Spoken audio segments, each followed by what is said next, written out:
परिमाग्ने दुश्चरिता वाध स्वमासु चरिते भज उत आयुषा स्वायुषा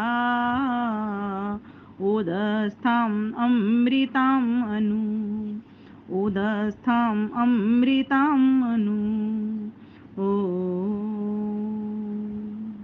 ये मंत्र यजुर्वेद के अध्याय चौथे अध्याय से लिया गया है और 28वां मंत्र है। ये चौथे अध्याय का 28वां मंत्र है। इस मंत्र के भीतर कहा गया है कि हे विज्ञान स्वरूप दयालु जगदीश्वर, स्वायुषा सुंदर जीवन के साथ और आयुषा आयु के साथ इस जीवन से अर्थात इस जीवन से अमृतान मोक्ष को प्राप्त सदेह और विदेह विद्वानों को अथवा मोक्ष के आनंद रूप उत्तम भोगे अमृतमय भोगों को उदस्थान उत्कृष्ट रीति से प्राप्त करूं। उससे माँ मुझे संयुक्त करके दुश्चरिता बुरे आचरण से पर उत्बादस्व सब ओर से हटा और उससे अलग करके माँ मुझे सुचरिते उत्तम धर्मयुक्त व्यवहार में अनुआभज अनुकूलता पूर्वक सब ओर से स्थापित कर। जिस सच्चिदानंद स्वरूप परमात्मा के सामर्थ्य से समस्त संसार के प्राणी जीवित हैं और जिसके द्वारा प्रदत्त ज्ञान बल शरीर इंद्रिय आदि साधनों से अपने जीवन को सफल बनाने में समर्थ होते हैं, उसी परमात्मा से मैं प्रार्थना करता हूँ करते हैं कि इस विश्व कल्याण प्रद योग के कार्य को सफल बनाने में सब प्रकार से हमारी सहायता प्रदान कीजिए, जिससे सभी भूगोल के मनुष्य समस्त दुखों से छूटकर आपके नित्य आनंद को प्राप्त कर सकें तथा अन्य पशु आदि प्राणियों को भी सुख पहुंचा सकें। वस्तुतः मनुष्य का जो लक्ष्य है वो क्या है? योग द्वारा ईश्वर का साक्षात्कार करना और समस्त दुखों से छूटना, ईश्वर की प्राप्ति और दुखों से निवृत्ति, सुखों की प्राप्ति और दुखों से निवृत्ति, और वे भी ऐसे सुख जिसमें एक भी दुख मिला हुआ नहीं हो। और ऐसा वो कौन सा स्थान है, ऐसा वो कौन सा काल है? तो कहा ऐसा स्थान सर्वत्र है और सर्वकालिक है, वहां पर आपको ईश्वर का दर्शन अर्थात ईश्वर का साक्षात हो सकता है। मतलब किसी भी स्थान पर आप ईश्वर का साक्षात्कार कर सकते और किसी भी समय कर सकते हो। ये परमेश्वर ने आपको व्यवस्था दी हुई है, छूट दी हुई है।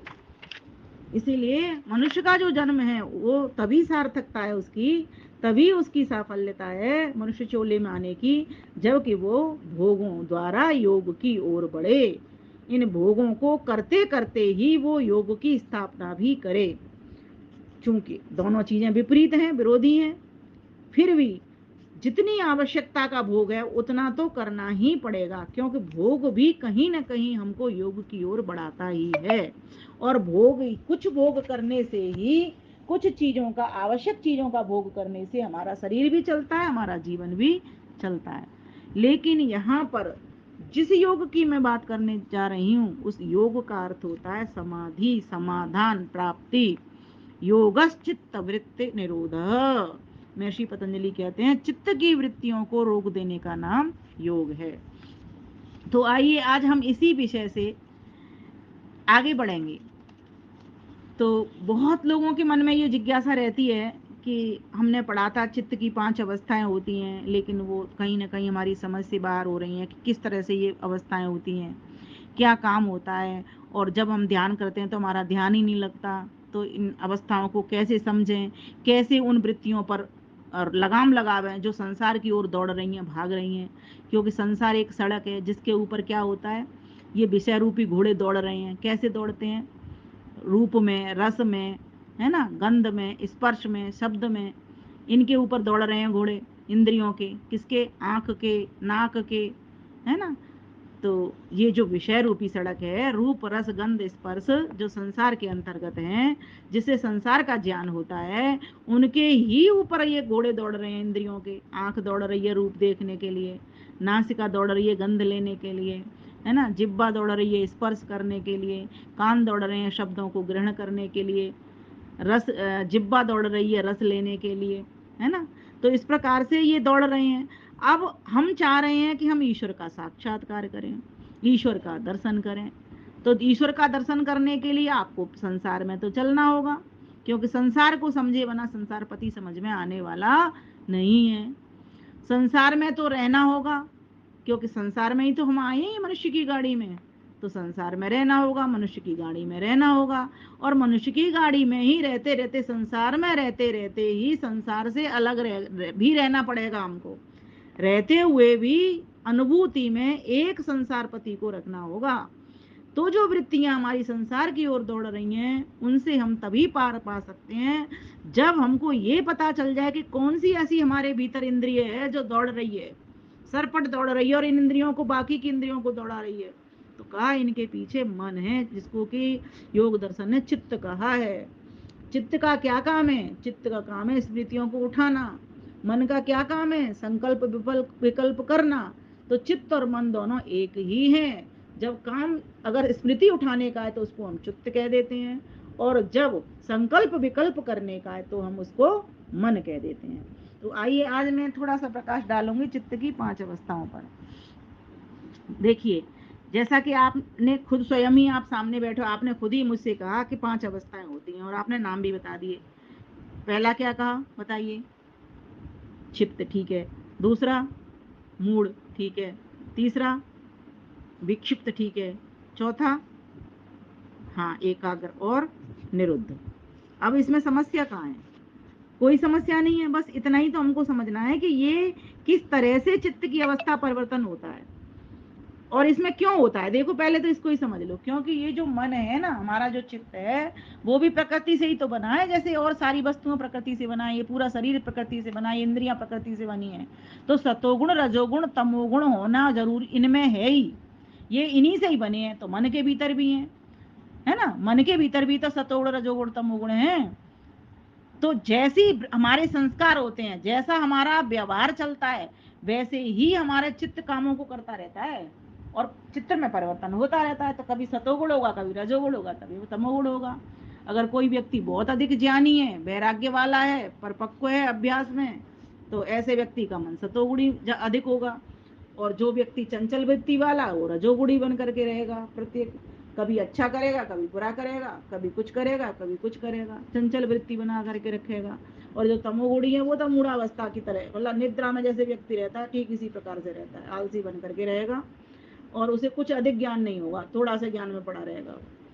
उसे बस सोना खाना पीना, बस यही सब करना होता है। तो यहाँ पर अब हम ये समझेंगे क्षिप्त किसे कहते हैं, क्योंकि ईश्वर का दर्शन न तो क्षिप्त होने से होगा, न मूढ़ होने से होगा, न विक्षिप्त रहने से होगा।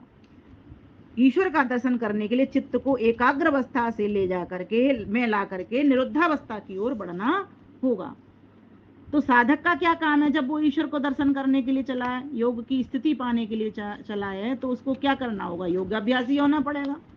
योगाभ्यासी होते होते एक दिन ऐसा आ जाएगा कि वो योगी बन जाएगा। अर्थात इतना उसका ज्ञान और वैराग्य, विवेक और वैराग्य परिपक्व हो जाएंगे, इतना अभ्यासी हो जाएगा वो, कि वो अब उसको किसी भी काम को करेगा तो ईश्वर ही साक्षात्कार कर होगा। अर्थात ईश्वर की अनुभूति से ही सारे काम करेगा, ईश्वर को समर्पित भाव से ही काम करेगा, और निष्काम कर्म ही करेगा। तो इस प्रकार से आइए, पहले तो हम क्षिप्त अवस्था किसको कहते हैं। देखो, क्षिप्त अवस्था जो होती है, वो विषयों को ग्रहण करने में अति तीव्र अवस्था होती है। जैसे कि जब छोटा बच्चा नहीं होता, आज हमारे मंदिर में जब हम यज्ञ कर रहे थे, तो एक छोटा बालक आया, इसका नाम केशव है, ठीक है। अब उस बच्चे को अगर मैं अपनी गोदी में बिठाती हूँ, तो मेरी गोदी में थोड़ी देर तो टिकता है, मतलब 1 सेकंड, बस इतना ही, 2 सेकंड भी नहीं होने देता, दूसरे की गोदी में चला जाता है, फिर तीसरे की गोदी में, फिर चौथे की गोदी में, फिर पांचवी गोदी में, फिर वो गोदी गोदी में ही नहीं रहता, फिर वो जो सामान रखा हुआ है उसमें से एक एक करके सामान को उठाएगा, फिर उसके बाद में उस सामान से भी मन उसका भर जाएगा, फिर कोई दूसरी जगह जाएगा, फिर दौड़ करेगा, फिर बैठेगा। इस तरह से जैसे एक बच्चे का मन होता है जल्दी जल्दी जल्दी जल्दी कुछ काम करने का, कुछ जल्दी जल्दी दौड़ाने का अपने मन को, वो अवस्था क्षिप्त अवस्था की होती है। और ऐसे हम लोगों में से बहुत लोग होते हैं जिनकी वृत्ति ऐसे ही चलती है, एक जगह वो टिक के नहीं बैठते। कई बच्चों को भी इसीलिए उनको बानर स्वभाव कह देता है, इस मन को भी बानर स्वभाव कह देते हैं, इस क्षिप्त अवस्था के कारण। ये एक अवस्था है, इसको रोकना पड़ेगा, इस पर विराम लगाना पड़ेगा। और दूसरी अवस्था जो होती है वो मूढ़ावस्था होती है। चित्त के प्रकार है, चित्त किस किस तरीके से कैसा कैसा होता है लोगों का। तो कहा मूढ़ावस्था, मूढ़ावस्था में क्या होगा, मूर्छित अवस्था जैसे होती नहीं है, बेहोशी की अवस्था या निद्रावस्था, ये मूढ़ावस्था है, तमोगुणी अवस्था होती है ये। इसमें व्यक्ति को किसी विषय का कुछ भी ज्ञान नहीं रहता, मतलब अत्यंत अल्प अनुभूति रहती है, कोई विशेष अधिक ज्ञान नहीं उसमें रहता, बिल्कुल सोए की तरह रहता है, वो मूढ़ावस्था में रहता है। जैसे कहते नहीं है, घर में भी कोई ऐसा व्यक्ति हो इसके कान पे जूं तक नहीं रह रही, कब से हम कहने पे लग रहे हैं, उसे ध्यान ही नहीं जा रहा वहां पर। तो कुछ लोग ऐसे भी होते हैं। तो अधिक चंचल वृत्ति, और ये एकदम से वृत्ति बिल्कुल खत्म करके बैठा हुआ है, बस पड़ा हुआ है। तो ये दो बिल्कुल विपरीत अवस्था हो गई। अब तीसरी अवस्था, ये दोनों ही खराब हैं, जिनसे ईश्वर का साक्षात्कार नहीं होगा। तो तीसरी अवस्था कहा विक्षिप्त अवस्था, ये उन दोनों से ठीक है, क्योंकि इसमें क्या होगा कि व्यक्ति को ये समझ आ चुकी है कि मुझे ईश्वर का ध्यान करना है, तो ध्यान करने के लिए मुझे ये उपाय करना है, ईश्वर की स्तुति भी करनी है, प्रार्थना भी करनी है और उपासना भी करनी है। लेकिन जब वो ये करने के लिए बैठता है तो थोड़ी देर तो बैठता है, 2 मिनट 4 मिनट 5 मिनट, उसके बाद ही उसकी एकाग्रता भंग होना प्रारंभ हो जाती है। या तो भीतर से वो ऐसी स्मृति उठा लेता है, और या फिर बाह्य कारण, किसी ने कोई घंटी बजा दी या फोन की घंटी आ गई है ना, तो भी वो डिस्टर्ब हो जाता है। तो उसका ध्यान वहां से हट करके, जिस कार्य को करने के लिए चला था, ईश्वर को पाने के लिए चला था, उसमें ध्यान लगाने चला था, उस खोज को छोड़ करके दूसरी चीजों पे उसका ध्यान डाइवर्ट हो जाता है। जैसे एक उदाहरण है, ऐसे समझ सकते हैं इसको बहुत आसानी से। जैसे एक दिया जल रहा है ना, अब आंधी आ जाए, एकदम से तूफान आ जाए, तो क्या होगा, उसकी वृत्ति कैसी हो जाएगी, दीपक की लौ इधर उधर घूमेगी, टेढ़ी मेढ़ी या ऊपर नीचे ऐसे भागती है कि नहीं, एक बार को बुझ भी जाती है। ठीक इसी प्रकार से जो विक्षिप्त अवस्था वाला व्यक्ति होता है, उसकी भी स्थिति यही होती है। कभी वो ऐसी स्मृति उठा लेगा भीतर से, चित्त की ध्यान करने बैठा है, कभी मिठाई की ध्यान आ जाएगी उसकी, कभी किसी मार की ध्यान आ जाएगी, जैसी जैसी कुछ भी उसके साथ हो सकता है, कोई भी स्मृति उठा सकता है, वो अच्छी भी उठा सकता है, बुरी भी उठा सकता है। इसी प्रकार से बाहर से भी डिस्टर्ब हो सकता है, कोई बाहर की कोई शोर शराबा हो रहा है उसमें ध्यान जा सकता है, कहीं बारात निकल रही है उसमें भी ध्यान पहुंच जाता है उसका। तो ऐसी जो स्थिति हो रही होती है, ये भी है तो चंचल वृत्ति, लेकिन उन दोनों से ठीक है। पहली वाली में तो तीव्रता बहुत अधिक थी, यहाँ पर इतना नहीं है। यहाँ पर बाह्य कारण बना, कोई कारण मिलने पर ही वो प्रभावित हो रहा है, आंतरिक कारण मिला तो प्रभावित हुआ, बाह्य कारण मिला तो। और यहाँ पर तो कारण कोई ऐसे थे ही नहीं, वहां तो चित्त चल ही रहा है। चित्तावस्था में तो बार बार वो कुछ ना कुछ कर रहा है, जैसे एक छोटा बालक करता है, जैसे एक बंदर करता है, बस ऐसे समझ लीजिए। तो ये जो विक्षिप्त अवस्था है उन दोनों से ठीक अवस्था है। अब इसके बाद ही एकाग्र अवस्था आती है, क्योंकि व्यक्ति में ये संस्कार पड़ गया है कि मुझे ध्यान करना है। तो वो क्या करेगा, बाह्य कारणों को रोकेगा और आंतरिक कारणों को रोकेगा, स्मृति जो उठाता है उसको नहीं उठाएगा और बाह्य कारणों को रोकेगा, तो एकाग्र अवस्था में वो जाने का प्रयास करेगा। तो जब योगाभ्यासी व्यक्ति यम नियम आदि योग के अंगों का पूरी शक्ति से पालन करता है और निष्काम भाव से अन्य प्राणियों का उपकार करता है तथा करता हुआ ऐसा फिर विवेक वैराग्य को प्राप्त कर लेता है, तो चित्त पर पूरा अधिकार करके बड़ी से बड़ी और छोटी से छोटी वस्तु में भी अपनी इच्छा के अनुसार लंबे काल तक चित्त को एकाग्र करने में समर्थ हो जाता है, या चित्त को स्थित करने में समर्थ हो जाता है। इस स्थिति में फिर क्या होता है, उसको बाह्य और आंतरिक रूप से कोई भी भंग नहीं कर सकता, कोई भी ऐसा कारण बाधक नहीं आएगा उसके सामने कि, तो वो एकाग्र मन को कर लेता है। जैसे एक बालक की जब परीक्षा चल रही हो तो वो पढ़ाई में पूरी तरीके से निमग्न हो जाता है, ठीक इसी प्रकार से वो भी एकाग्र अवस्था को प्राप्त करता है। ऐसी अवस्था को जो साधक होता है वो क्या होता है, निर्भयता को प्राप्त करता है। और किस तरह से एकाग्रता प्राप्त होने पर वो क्या करेगा, सांसारिक तीव्र ऐष्णाओं भी साधक को शीघ्र विचलित नहीं करेंगी। कौन सी वाली, लोकेशना, पुत्रेशना और वित्तेशना, ये भी उसको विचलित नहीं कर पाती हैं। ऐसी अवस्था में साधक ये भी अनुभव करता है कि मैं एक जेल से छूट करके स्वतंत्र हो गया हूं, मुक्त हो गया हूं। इसी अवस्था का नाम एकाग्रता है, और इसको योग दर्शन में महर्षि पतंजलि क्या कहते हैं, संप्रज्ञात समाधि। ये एक असंप्रज्ञात समाधि से पहला स्तर संप्रज्ञात समाधि। अब इसके बाद जो निरुद्ध अवस्था में जाएगा, पांचवी अवस्था में जाएगा, वो संप्रज्ञात समाधि की अवस्था होगी। तो जो पांचवी अवस्था है वो सबसे उत्तम कोटि की, और वही उसी में ही असंप्रज्ञात समाधि होती है। निरुद्ध का अर्थ होता है शांत हो जाना, मतलब निरोध कर देना। किसका निरोध कर देना, जो संसार की वृत्तियां उठती थी वो सारी निरुद्ध हो गई हैं। संसार की वृत्तियां आपके मन में भी बैठी हुई हैं, जो चित्त में भी स्मृति के रूप में स्टोर हैं, वो भी सारी निरुद्ध हो जाती हैं। उन पर भी ध्यान नहीं जाएगा, बाहर के भी कोई बाधक कारण नहीं आएंगे। वो इतना परिपक्व हो जाएगा अपने ज्ञान और वैराग्य में कि अब वो बस ईश्वर का ध्यान कर रहा है, तो ईश्वर में ही समाधिस्थ हो जाएगा। अब उसको जो बाधक कारण थे वो नहीं सताएंगे। तो उन जैसे एकाग्रता के पश्चात जो पांचवी निरोधावस्था की जिसकी हम बात करने लगे हैं, उसमें साधक का एकाग्रता का इतना पक्का अभ्यास हो जाता है कि कुछ कहते हैं कि आधा घंटे तक तो, 1 घंटे तक तो वो बिल्कुल चुपचाप बैठ करके और ईश्वर में ही निमग्न हो जाता है। क्यों? क्योंकि उसको विशिष्ट ज्ञान हो गया है। अब उसको, लेकिन इस एकाग्र की अवस्था में वो क्या देख रहा है कि अभी ये मेरी परिपक्व अवस्था नहीं है, यहाँ पर भी उसको दोष दिखाई दे रहे हैं। इसीलिए वो प्रकृति के दोषों को बिल्कुल छोड़ेगा, प्रकृति से बिल्कुल हटेगा, क्योंकि ये जो मन चित्त ये संस्कार ये सब कुछ प्रकृति के खेल है ना। तो उन दोषों के कारण एकाग्र अवस्था से भी वो वैराग्य को प्राप्त कर लेगा। उस एकाग्र अवस्था को छोड़ करके वो ईश्वर में निमग्न हो जाएगा और नित्यानंद की प्राप्ति कर लेगा। अब कोई भी वस्तु ऐसी शेष नहीं रहेगी जिसे प्राप्त करके मैं इस आनंद से अधिक आनंद का अनुभव करूं, ऐसा उसके मन में बिल्कुल भी नहीं आएगा। मतलब वो ईश्वर में ही फिर वो आनंद को देखेगा कि ईश्वर में ही अनंत आनंद है। ईश्वर को छोड़कर किसी भी वस्तु में ईश्वर जैसा आनंद नहीं है, मुझ में भी आनंद नहीं है, वो ऐसा भी देखेगा। मैं जो आनंद प्राप्त कर रहा हूँ ईश्वर से प्राप्त कर रहा हूँ इस वक्त। तो उसको अब ना तो अपना देखिए ध्यान रहेगा, ना प्रकृति का ध्यान रहेगा, अब उसको मात्र ईश्वर का ही ध्यान रहेगा। इसी के बल पर ही तो जो महान पुरुष होते हैं, सिद्ध योगी होते हैं, वो कह पाते हैं हम ब्रह्मास्मि, कि मैं ब्रह्म हूँ। लेकिन वो ब्रह्म होता थोड़ा ही है, लेकिन वो इस तरह की अनुभूति कर रहा है, बस उसको एक ईश्वर ही ईश्वर। जैसे मैं एक उदाहरण दिया करती हूँ, एक बालक अगर बिछुड़ गया और वो मिल गया फिर उसको माँ को, तो वो आंचल में भर लेती है। उस वक्त ना तो उसकी खोज करती वो, उस वक्त ना उसको अपना ध्यान रहता, बस वो बालक का ही चेहरा उसको रहता है। ऐसे ही बस ईश्वर का ही स्वरूप उसको सामने प्रकट हो जाता है, स्वयं को भी बोलता है, प्रकृति को भी बोलता है। तो ये होती है निरुद्धावस्था। तो इन पांचों अवस्थाओं का ज्ञान करने पर साधक जो जिस अवस्था को हानिकारक समझता है, जैसे चित्त भी हानिकारक है, मूल भी हानिकारक है और विक्षिप्त भी हानिकारक है, तो इनको तीनों को रोकेगा। फिर अंत में एकाग्र अवस्था को भी रोक देगा। अब रोक देगा का मतलब ये नहीं है कि एकाग्र नहीं रहेगा, एकाग्र है, लेकिन एकाग्र अवस्था की लंबी अवधि रहेगी अब उसकी, जिसको कि निरुद्ध अवस्था कहा गया है। तो फिर वो उसको पक्का ये हो गया है कि निरुद्ध अवस्था ही कल्याणकारक मार्ग है मेरा, और मुझे निरुद्ध अवस्था में ही पहुंचना है, मुझे नित्यानंद की ही प्राप्ति करनी है, मुझे समस्त दुखों से छूटना है। तो ऐसी ऊंची और परिपक्व स्तुति प्राप्त करने पर वो फिर क्या करता है, सही मायने में अपने मनुष्य जीवन को सार्थक कर लेता है।